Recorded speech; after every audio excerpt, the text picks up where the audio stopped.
안녕하십니까. 혼란한 정치 시사 이슈를 술술 풀어보는 선거권의 혼술. 6월 2일 목요일 오후 늦은 시간에 인사드립니다. 자, 이재명 민주당 고문, 이제 국회의원이 되죠. 이재명 고문이 6일 지방선거에서 총괄선대위원장도 같이 맡았는데 민주당은 참패를 했습니다. 그리고 이재명 혼자 개항을해서 살아 돌아왔다. 이런 비난의 글이 민주당 안에서 지금 폭발적으로 일어나고 있습니다.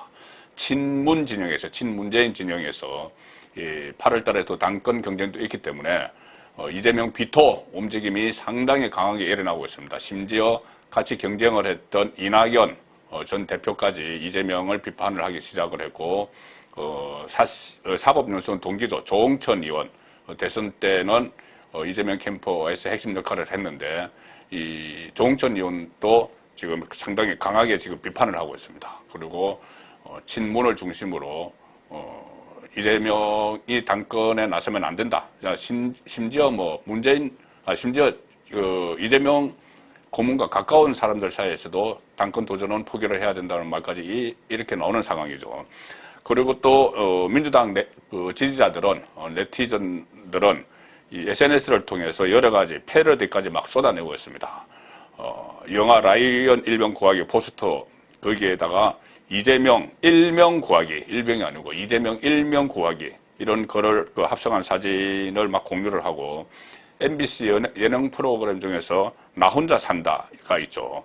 그래서 여기도 이재명 합성된 얼굴 사진을 올려서 나 혼자 산다. 다 죽어도, 민주당 다 죽어도 나 혼자 산다.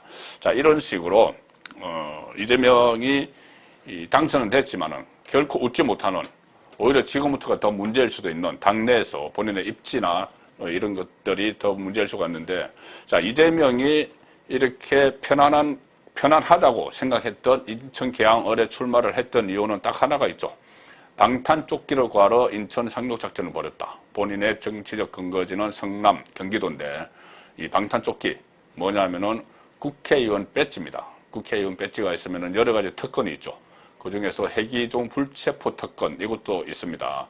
자, 그래서 이것을 구하기 위해서 다른 모든 것을 무릅쓰고, 본인이 그 계양을에 갖고 좀 불리해지니, 이 본인 그 계열, 친명계는 물론이고, 민주당 지도부까지 다 불러 모아서 거기서, 스크럼을 짜고 겨우 이겼습니다. 그리고 또, 김포공항 이전 같은 것, 그것은 본인에게 조금 유리하다고 다른 지역에 피해가 가는, 제주도에도 피해가 예상이 되고 그런 공약들도 막 쏟아내면서 어쨌든 본인 혼자 살려고 모든 수단 방법을 다 동원했죠. 그 이유는 딱 방탄조끼였습니다.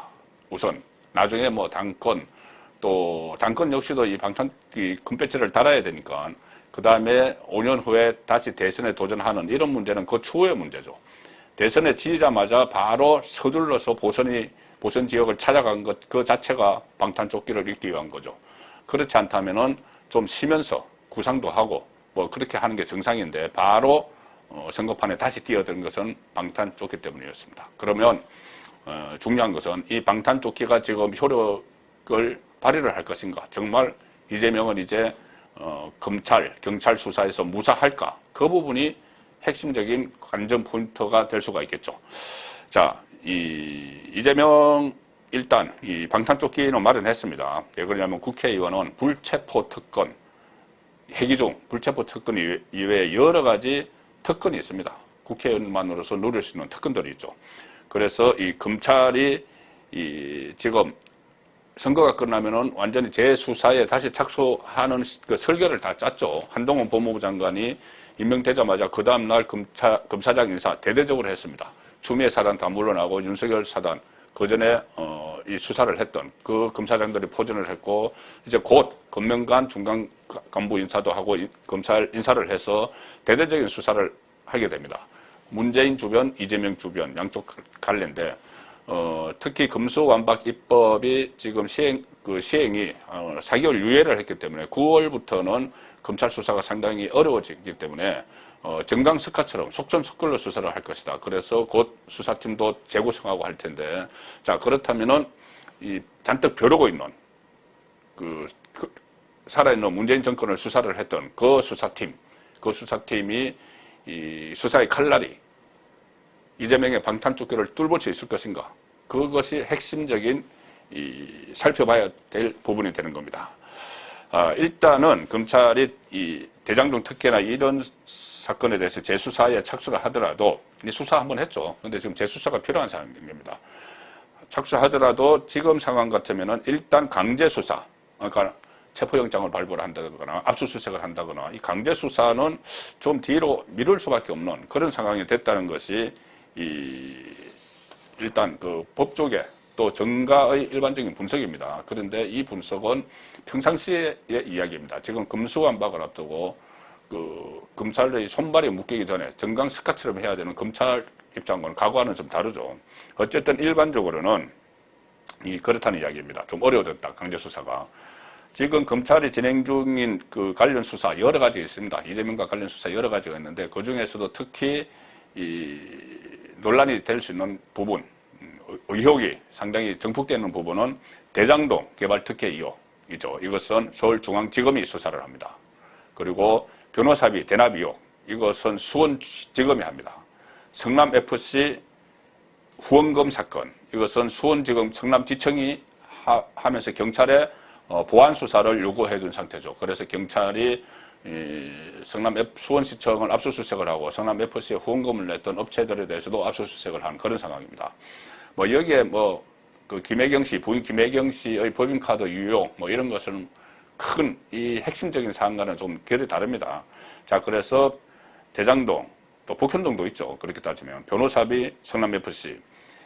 여기에 대해서 검찰이 수사를 집중을 하고 있는데, 지금 일반적으로는 6일 지방선거 끝나면 본격적으로 압수수색에 검찰도 들어가고 또 소환도 하고 할 거라는 그 관측이 많았지만 약간 지금 변수가 생긴 거죠. 사실상 변수가 생긴 겁니다. 일단 금배지를 달았으니까. 검찰은 어떤 그런 것은 개의치 않는다. 금배지도 아니든 수사는 그대로 한다. 이렇게 하지만, 사실 특히 그냥 금배지도 아니고 직전 대통령 선거에 출마를 했던 인물이고, 현역 그 제1야당, 다수당인 제1야당 민주당의 상임 고문이고, 자, 거기다가 또 국회 금배지까지 달았으니, 다른 어떤 요소도 개입되지 않는다 이렇게 하지만은 현실적으로는 좀 어려울 수밖에 없습니다. 더구나 지금 검찰 입장에서는 9월 전에 빨리빨리 수사를 진행해야 되는 상황이죠. 속전속결로 해야 되니까 이재명의 그 방탄조끼가 그만큼 좀 상당히 장애가 되는 건 사실이죠. 이재명이 그것 때문에 쉬운 곳에 무리하게 가서 본인 혼자 살아 돌아온 거죠. 그래서 이 정치적 상징성이 있습니다. 어쨌든 이재명은. 그래서 그런 고려도 좀 해야 될 필요가 있다. 이것이 일반적인 관측인데, 지금 여기다가 8월 달에 전당대회가 또 있죠. 그 민주당 대표를 새로 뽑습니다. 거기에 2단계 방탄조끼를 걸치기 위해서 겹 갑옷을 입기 위해서 거기 또 출마해서 만약에 당 대표가 되거나 하면은 검찰 수사는 더 어려워집니다. 8월 달에 있는데 검찰 수사 9월 전에 마무리해야 되는 거죠. 자, 그래서 일단은 이재명의 작전이 좀 성공하고 있다. 그렇게도 지금 볼 수가 있는 상황입니다. 민주당이 만약에 당 대표가 됐을 경우에 민주당 전체가 보복 수사 이렇게 프레임을 걸고 나올 수가 있기 때문입니다.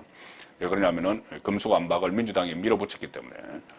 자, 지금 우리나라 헌법에는 이렇게 되어 있습니다. 헌법 44조에 국회의원은 현행범인 경우를 제외하고는 회기 중 국회의 동의 없이 체포, 구금되지 않는다. 그리고 회기 전에 체포, 구금이 됐더라도 현행범이 아닌 경우에는 국회의 요구가 있으면 석방해야 된다. 이렇게 되어 있습니다. 그러니까 국회의 동의라는 것은 제적위원회 과반수 투표를 하는 거죠. 과반수. 그리고 출석위원회 과반수 찬성이 있으면은 표결을 과반수가 체포 못해 하면은 못하는 겁니다. 그리고 체포돼 있어서도 풀어줘 하면 풀어줘야 되는 겁니다. 지금 민주당만 가지고 의석이 169석이죠. 다른 정의당 이런 데 다 합치면 거의 180석이 됩니다. 그쪽 우군이라고 볼 수 있는 그 세력이. 자, 그래서 상당히 지금 어려운 이야기가 되는데, 이 국회의원의 회기중 불체포 특권, 이것은 과거에 군사정부에서 야당 의원들을 하도 많이 그렇게 구속을 하고 하니까 그거 막기 위해서 한 건데 지금 범법자들이 여기 숨는 범법자들이 악용하는 범법을 저지른 국회의원이 악용하는 그런 제도가 돼버렸죠. 지금 그리고 특히 9월부터는 소환이 불가능합니다. 정기국회 국정감사가 열리기 때문에. 그리고 그 전에도 임시국회가 계속 열립니다. 뭐냐면은 지금 임시국회는 규정이 돼 있죠. 이 홀수달, 매달 그 홀수달에 짝수달입니다. 짝수달에 자동적으로 열리게 되어 있습니다. 30일 동안. 그리고 홀수달에도 4분의 1, 국회의원 4분의 1 이상의 동의가 있으면은 그때도 이 국회를 열어야 됩니다. 임시국회를 열어야 됩니다. 그래서 소위 말하는 방탄국회라는 게 그때 열리는 거죠. 방탄국회. 이 방탄조끼를 입혀주기 위해서 별 안건도 없는데 자기 동료 국회의원을 보호하려고 방탄국회를 열고는 했죠. 자, 그런 상황도 지금 예상이 됩니다. 그리고 국회가 없더라도 뭐 상임위 일정이 있다. 오늘 뭐 당 회의가 있다. 뭐 이렇게 여러 가지 변명을 대면서 출석을 안 하죠. 검찰이든 경찰이든. 자, 그래서 그렇게 하다가 9월까지 버티면은 일단 검찰 손은 떠나기 때문에 한숨을 돌리는, 경찰이 수사를 계속 하겠지만은 한숨을 돌리는 또 그런 상황을 기대를 하고 이재명은 이런 전략을 지금 사용한 겁니다. 방탄국회도 가능하고 여기다 8월에 당권을 잡으면은 제1야당 대표 수사에 부담을 느끼니 그리고 1야당 대표를 그 수사를 하면은 또 오히려 정권 쪽에서 검찰의 역풍을 맞을 수도 있죠. 정권과 검찰이 역풍을 맞을 수도 있습니다. 지금 워낙 그것을 대비해서 또 지지층을 모으고 있는 이런 상황인데, 다만 검찰의 수사 의지도 지금 만만치가 않죠. 지금 잔뜩 벼르고 있습니다. 문재인 정권 시절에 수사를 하다가 전부 다 중단된 사건들도 있고, 이재명 후보에 대해서도 대선 전에 수사를 막 했는데 선거 때문에 그냥 잠시 미뤄난 사건도 있고, 그런데 검찰 인사가 지금 일어났고 문재인 정권 그리고 이재명 그 후보가 그동안 쌓아왔던 이런 적폐들을 청산을 해야 된다는 여론도 지금 많습니다. 그래서 검찰이 단단히 벼르고 있고 특히 검수완박이라는 것을 민주당에서 강하게 밀어붙여서 검찰의 존립 자체를 흔들기 때문에 그런 측면에서도 물론 꼭 그것 때문만은 아니지만 검찰의 존립을 흔들려서 때문만은 아니고 여러 가지 의혹들이 있는데 감춰져 왔기 때문에 그것을 파헤치기 위해서 상당한 의지를 보이고 있습니다. 자, 그래서 이 검사장급 인사에 이어서 검명관 중간 간부 인사 일어나면은 중간 스카처럼 이제 수사에 들어갈 텐데 그러면은 검찰과 야당이 대치하는 그런 상황이 연출이 되겠죠. 그래서 이 예상되는 그 그림은 검찰에서 뭐 압수수색 영장 뭐 이런 것을 뭐 압수수색을 뭐 하기도 하겠죠. 그리고 나중에 무슨 뭐 체포영장 뭐 구임장, 뭐 체포영장 이런 것을 발부를 해도 민주당이 딱 막았으면은 하기가 어려운 상황이 됩니다. 검찰이 아무리 수사가 의지가 있어도 한번 불러서 하지 못하고 그냥 뭐 기소를 할 수도 있고 여러 가지 이 가능성이 있는데 단 하나 또 하나의 가능성 이 방탄조끼가 벗겨질 수가 있습니다. 이재명의 방탄조끼가 왜 그러냐면은. 제가 처음에 설명해드린 대로 지금 민주당은 극심한 갈등 충돌을 빚고 있죠. 친문, 친명, 친이재명, 친문재인. 그래서 이것이 8월 전당대회를 전후를 해서 당권 투쟁으로 번지고 이게 악화되면은 당이 쪼개질 수가 있습니다. 당 쪼개질 수가 있죠. 지금은 친문이 압도적으로 숫자가 많습니다. 친명은 거의 대선 앞두고 급조되다시피 했죠. 그래서 그렇게 당이 쪼개져서 일사불란하게 야권이 움직이지 않을 수가 있죠. 그러면은 말씀드린 대로 정족수, 이 방탄조끼를 입을 수 있는 불체포 특권 정족수가 가반 출석에 가반 찬성인데 그것이 무너질 수가 있다. 그러면은 이재명 그 고문이 지금 무리하게 보궐선거에 출마를 해서 본인 혼자만 살아 돌아와서 방탄조끼를 딱 입고 있는 이 상황이 물거품이 될 수도 있다. 그런 전망을 내려왔습니다. 송국근의 혼술이었습니다.